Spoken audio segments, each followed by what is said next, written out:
இவ வந்து பிரிச்சுட்டு போயிட்டா.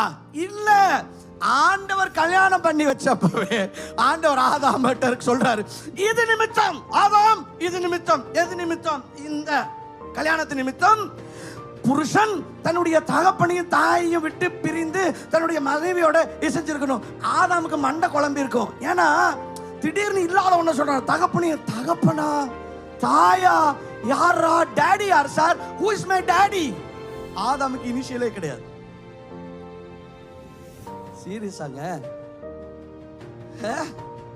காருக்கு கூட சர்நேம் இருக்கு, Mercedes Benz. Adam, what is your family surname? Adam. டே, டாடி நேம்டா ஆதாம். ஏவாள், what is your father name? Father. ரெண்டு பேருக்கு அப்பா அம்மாவே இல்ல.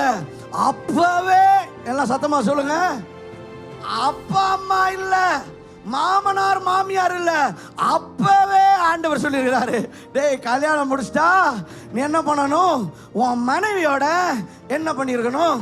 எசைஞ்சு இருக்கணும் அப்படின்னு சொல்லி, அப்பா அம்மா இல்லாதப்பவே, மாமனார் இல்லாதப்பவே ஆண்டவர் சொல்லியிருக்கிறார். ஏன்னா எங்க ஆண்டவர் கிரைசிஸ் மேனேஜ்மெண்ட் பண்ண மாட்டாரு. திடீர்னு பிரச்சனை வரும், ஆஹா இப்படி வர ஒரு பிரச்சனையா, இப்படி ஒரு பக்கா அப்படின்னு சொல்லி ஆண்டவர் அதுக்கு ஒரு சொல்யூஷன் கண்டுபிடிக்க மாட்டாரு.